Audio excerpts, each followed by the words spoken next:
ছয়টি রানীর ছিল না সন্তান, পদ্মাবতীর কোলালোতে মিলল সমাধান। বছর যেতে জন্ম নিল 7 ছেলে 1 মেয়ে, হায় খুশির আকাশ হঠাৎ কালো মেঘে গেল ছেয়ে। হিংসেতে যায় জ্বলে পুড়ে পাখি 6টি রানী, যুক্তি করে ঘটায় ওরা 7 কুমারের হানি। সুযোগ মতো 7 ছেলেকে মাটিতে দেয় পুঁতে, বাঁচে একা পারুল ওরা পায় না তাকে ছুতে।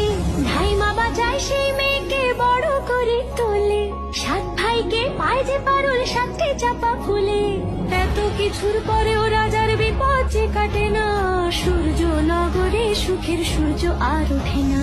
হিংসা বিবাদ বিচ্ছেদ আর প্রেমের কাহিনীতে পারুল বোন কি পারবে 7 ভাই চম্পাকে জাগাতে।